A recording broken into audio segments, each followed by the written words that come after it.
13e chapitre de l'année, acide faible et base faible. Alors, première partie, la théorie de Bronsted concernant les acides et les bases. Donc, ce qui caractérise un acide, c'est une espèce chimique qui va être capable de perdre un ion H+, et une base, c'est une espèce chimique qui va être capable de capter cet ion H+. Donc, ce que l'on appelle une réaction acido-basique, c'est une réaction pour laquelle je vais avoir un échange d'ion H+, entre une espèce chimique et une autre espèce chimique. Exemple, lorsque je prends de l'acide acétique, CH3CO2H, qui va jouer le rôle d'acide, donc du coup qui va perdre un ion H+, et que je le fais réagir avec de l'eau. Donc de ce fait, l'eau va jouer le rôle de base.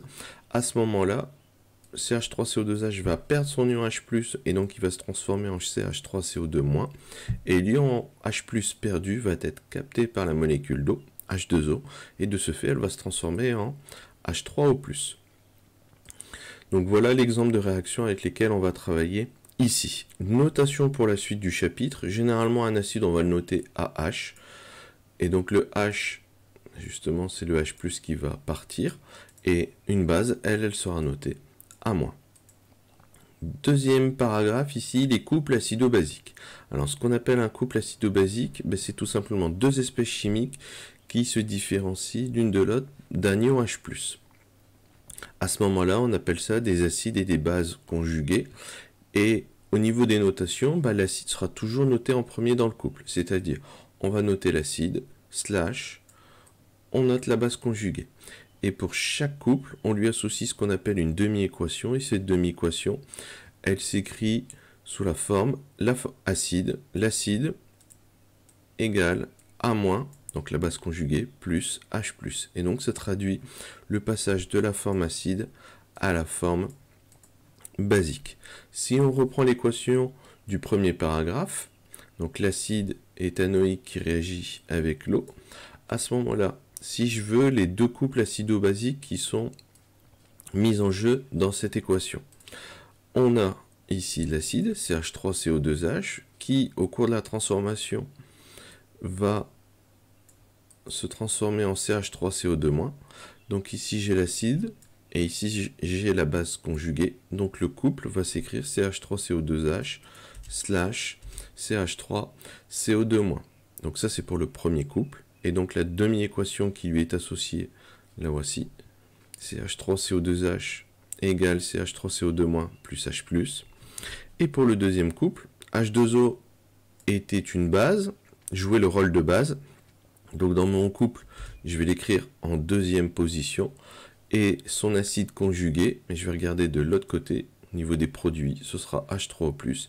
Et de ce fait, le H3O+, ici je l'écris en première position. Donc on peut toujours vérifier, entre cette espèce chimique et cette espèce chimique ici, qui est sa base conjuguée, il y a un H+ qui diffère. Pareil pour ici.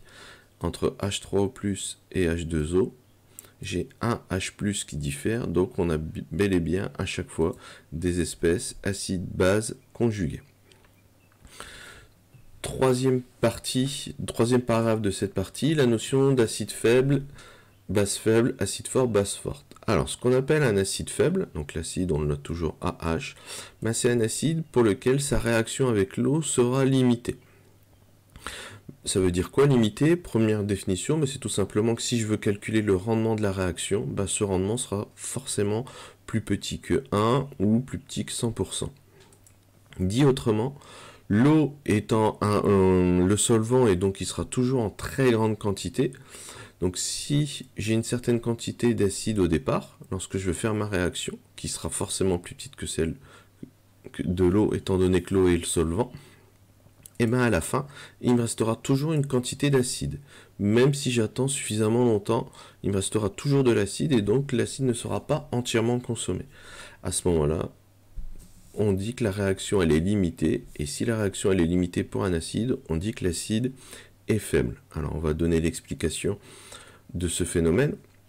C'est-à-dire, on imagine que l'on a de l'eau, on verse dedans une certaine quantité d'acide, et je vais avoir la transformation ici qui va commencer à avoir lieu. C'est-à-dire que l'on va avoir la formation d'ion H3O+, et d'ion HO-. Au fur et à mesure que ces ions sont créés, ce qui va se passer à un moment donné, il va apparaître une deuxième réaction qui va être l'inverse de la première. C'est-à-dire que dès que je vais avoir suffisamment d'ion H3O+ dans la solution et d'ion A- aussi, à ce moment-là, ces deux espèces chimiques, H3O+ et A- vont commencer à réagir ensemble pour former de l'eau et de l'acide AH. De ce fait, je vais d'un côté créer et je vais consommer de l'acide et de l'autre côté, je vais créer de l'acide. De ce fait, on va avoir un équilibre et de cet équilibre, en fin de compte, je vais avoir pour conséquence que l'acide que j'avais au départ ne sera jamais entièrement consommé. A l'inverse, un acide est dit fort s'il réagit totalement avec l'eau. C'est-à-dire que si je verse une certaine quantité d'acide fort qui est dit fort dans de l'eau, à la fin, sa quantité de matière ne m'en restera plus du tout. Et donc, comme j'aurai qu'une seule réaction, à ce moment-là, je le symbolise ici par une flèche. Pareil, je reviens sur cette notation. En fin de compte, le signe égal ici, ça représente quoi? Ça représente deux réactions. Une réaction qui se fait dans le sens de la gauche vers la droite, mais aussi deuxième réaction qui se fait dans le sens inverse. Notion d'équilibre que l'on avait déjà abordée dans le cas de la réaction d'estérification. Alors, deuxième partie, la notion de pH d'une solution. Donc ce qu'on appelle le pH d'une solution, c'est tout simplement une grandeur qui n'a pas d'unité et qui permet de déterminer si j'ai une solution acide, basique ou neutre. Donc le pH est compris entre 0 et 14. S'il est inférieur à 7, on dit que l'on a une solution acide. S'il est égal à 7, la solution est neutre. Et si je suis au-dessus de 7, la solution est basique. Alors, il existe, le pH, en fin de compte, il est rattaché à la présence d'ion H3O+, plus exactement sa concentration. À savoir, on peut calculer la concentration des ions H3O+, à partir du pH en utilisant cette relation. Concentration des ions H3O+, donc entre crochets, ça veut dire concentration de l'espèce chimique qu'il y a entre les crochets. Donc, concentration des ions H3O+ est égale à 10 puissance moins pH, et à ce moment-là, je vais avoir un résultat en mol par litre. Mais je peux aussi calculer le pH directement à partir de la concentration des ions H3+ en utilisant cette relation, qui sera elle aussi à connaître.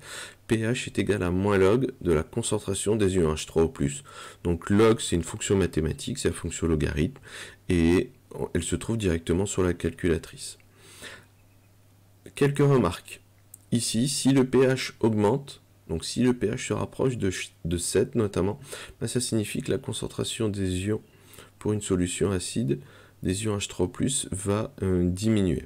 Et c'est toujours vrai que ce soit en dessous de 7 ou au-dessus de 7. Plus le pH augmente, moins la concentration des ions H3+ est importante. A l'inverse, si le pH diminue, alors il va y avoir de plus en plus d'ions H3+ présents dans la solution, et donc la concentration en sera d'autant plus importante. Autre chose à savoir, pour mesurer le pH d'une solution, on utilise un appareil que l'on appelle un pH mètre. Autre chose, ici à vous parler de ce qu'on appelle le produit ionique de l'eau. Donc on travaille avec comme solvant de l'eau, et l'eau va avoir une particularité, c'est qu'il y a une réaction qui se fait en toute petite quantité, mais elle existe, qu'on appelle l'autoprotolyse de l'eau. À savoir, lorsque j'ai une molécule d'eau qui, dans certaines conditions, va rencontrer une autre molécule d'eau, à ce moment-là, je vais avoir une réaction acido-basique entre ces deux molécules d'eau.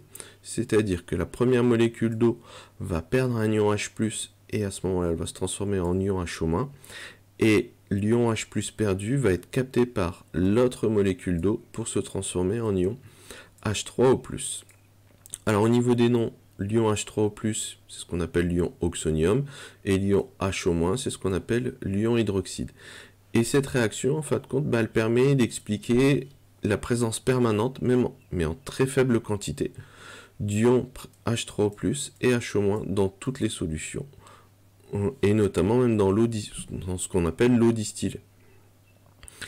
Dernière chose, l'indistinction des solutions. Lorsqu'on a une solution acide, donc le critère que l'on avait jusqu'à présent, c'était pH inférieur à 7, mais ça signifie pour nous tout simplement que la concentration des ions H3O+ est supérieure à celle des ions H-. Pour une solution neutre, pH égale 7, on a égalité des deux concentrations entre les ions oxonium H3O+ et les ions hydroxyde H-. Et pour une solution basique, pH supérieur à 7, là c'est l'inverse, c'est-à-dire que la concentration des ions H3O+ est inférieure à celle des ions H-. Ce qui clôture la première partie. La fin de la vidéo pour cette première partie de cours.